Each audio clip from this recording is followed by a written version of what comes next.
Hello, this is Ubuntu Gicha. Web browser engines have evolved over time, with some improving, others disappearing, and new ones emerging.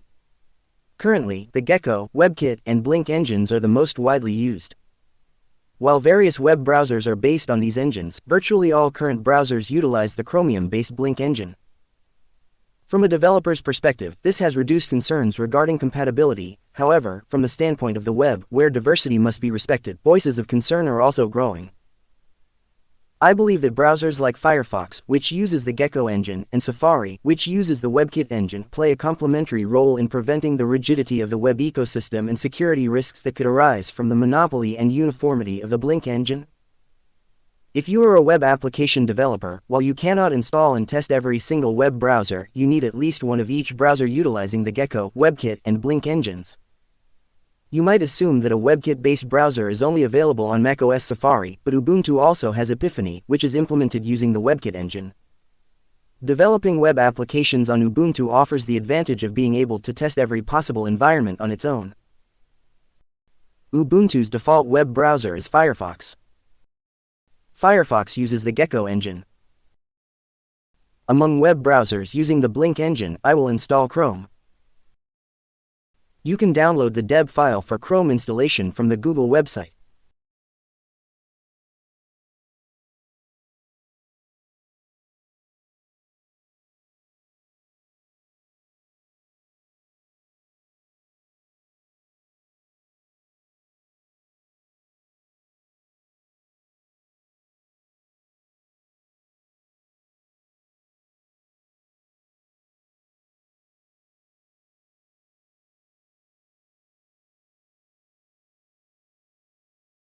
Double-clicking the downloaded deb file will launch the App Center. When installing packages outside of the App Center, a message appears instructing you to verify trustworthiness before proceeding, as installation may be unsafe. I will click the Install button. A confirmation window appears once again asking if the package is trusted.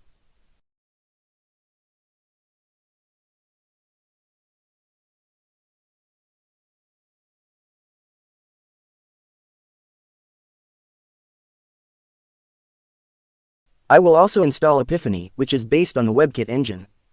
Epiphany can be installed from the App Center. Epiphany is supported by both the Snap package and the Debian package.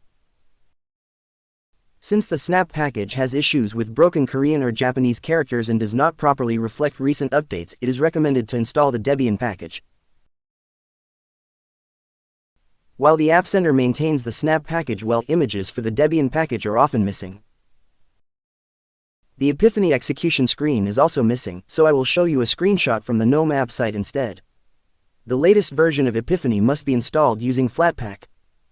While installing Epiphany with Flatpak prevents language issues such as Korean or Japanese from breaking, there are limitations in loading local files. It is recommended to install it as a Debian package even if a relatively older version is installed.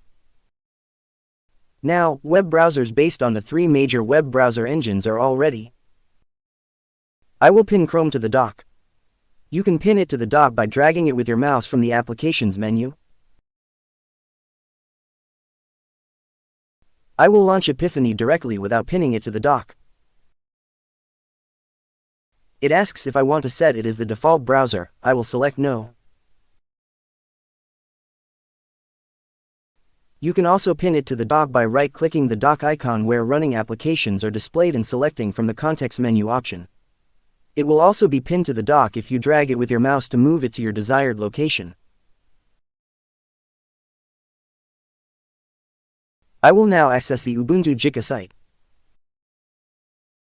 I recommend installing Epiphany as it offers many useful features not only for web application developers who need to test all three major web browser engines but also for general users. I also frequently use Epiphany to refer to web documents.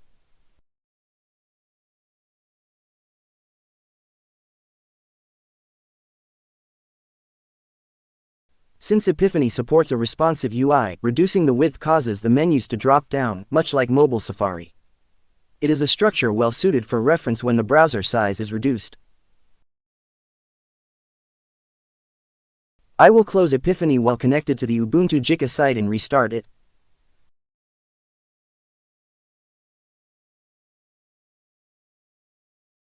Epiphany retains the addresses of the websites you were viewing when you left off, allowing you to continue reading the web documents you were referencing. Of course, while Firefox and Chrome are not set to this by default, you can also change the settings to ensure that the addresses of the websites you were viewing are retained when you left off. Epiphany is particularly useful for referencing web documents if you right-click on the title bar and set it to Always on Top. The Always on Top action is a built-in feature provided by the GNOME desktop. I will switch the focus to Firefox and access the Ubuntu Gecko site. Even with the focus on Firefox, Epiphany remains on top, allowing you to continue referencing web documents.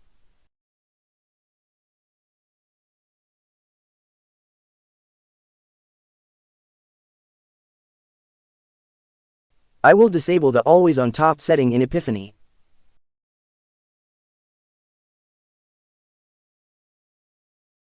Since Firefox's title bar is implemented internally, there is no Always on Top option in the context menu. However, if you right-click again, the GNOME desktop context menu appears. Although it is a bit cumbersome, you can use the Always on Top action in Firefox as well.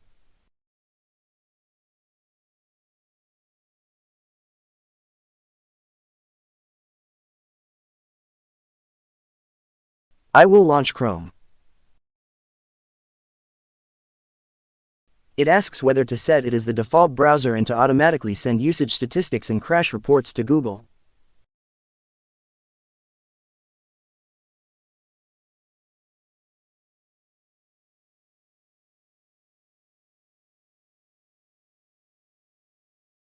I will access the Ubuntu Gecko site in Chrome as well.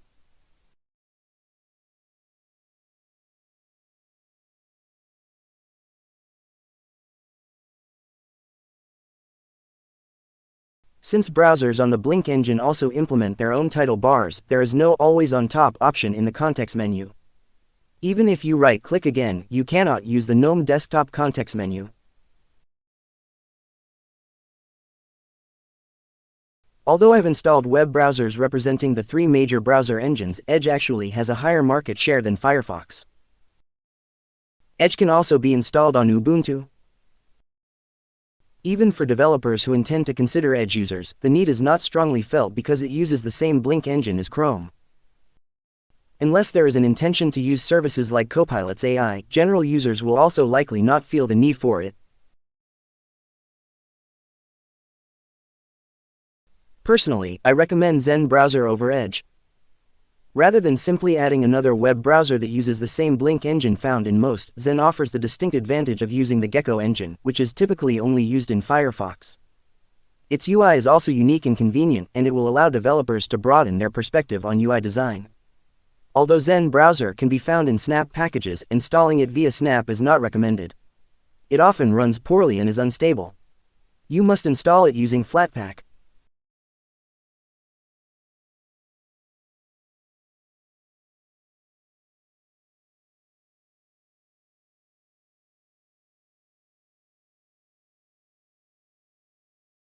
I will add the remote FlatHub address.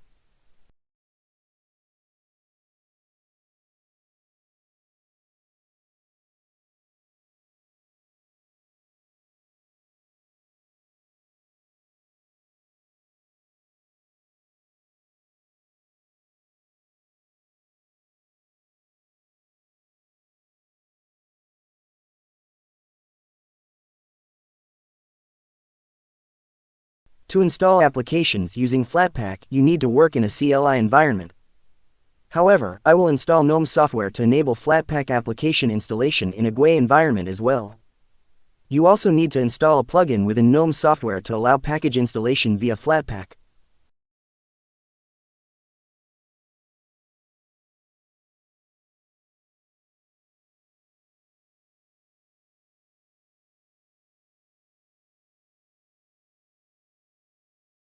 GNOME software is visible in the Applications menu. If you run GNOME software and install packages as is, the changes may not be properly reflected, which could cause issues. I will restart Ubuntu and proceed.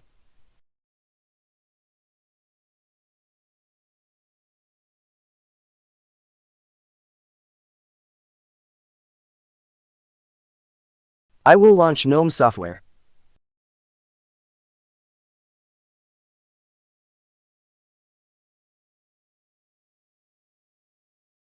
I will search for Zen browser.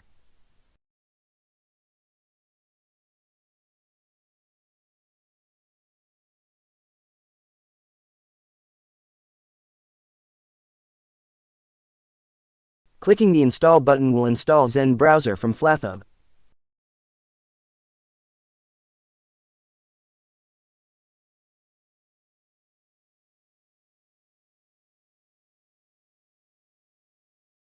Zen browser is visible in the Applications menu.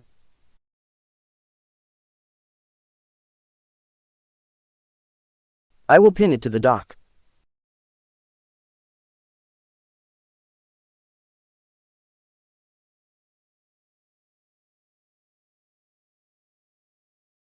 I will launch Zen browser.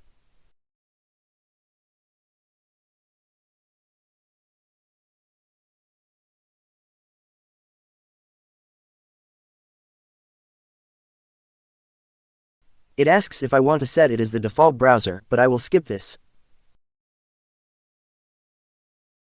I will leave the remaining settings at their default values.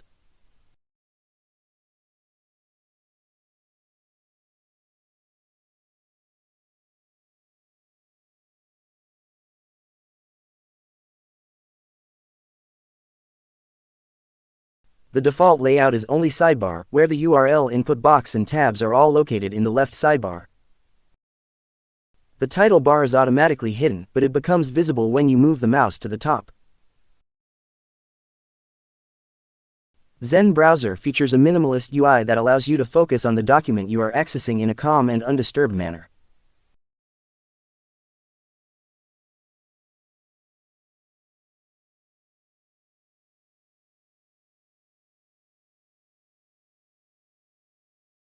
The welcome page displayed upon installing Zen browser is fixed to the sidebar, but I will remove it.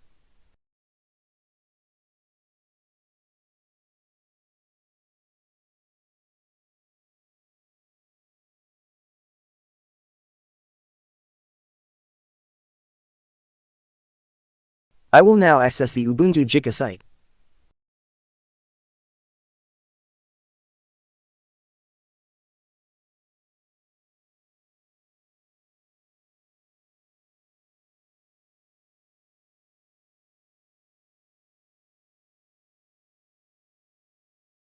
Clicking Toggle Compact Mode at the top of the left sidebar automatically hides the sidebar as well. Now only the content is displayed, allowing for greater focus on the document. Just like Firefox, right-clicking Zen browser's context menu again displays the GNOME desktop context menu. Although it is a bit cumbersome, Zen browser also allows you to use the always on top action, and because it is more compact than any other browser, I prefer Zen browser over Epiphany these days when referencing web documents. Zen browser is still in beta version, but it is quite stable. Zen browser supports Windows and macOS as well as Linux, but it is more recommended to use it on Linux. This is because Windows and macOS have not yet acquired a wide Vine license, so they cannot play DRM-protected content such as Netflix or Disney+, whereas there are no such restrictions on Linux.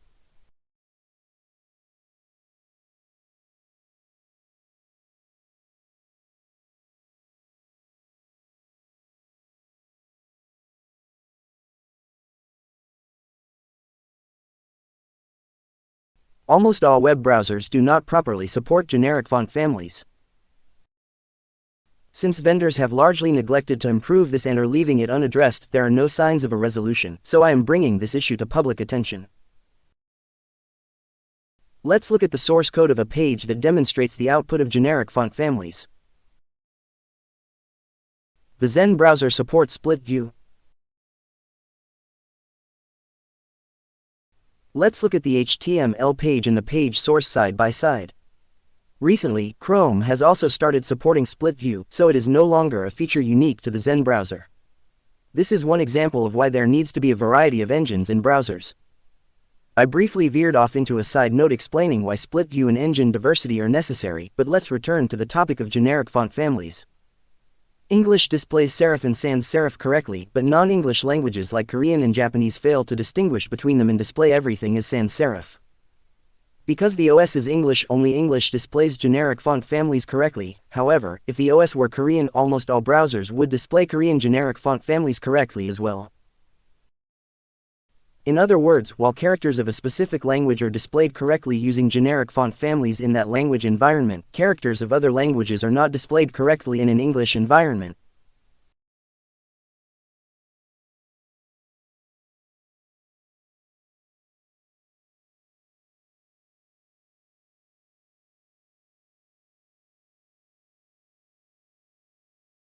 If you need to use Korean even in an English environment, you can set serif and sans serif to the actual Korean font names for each browser.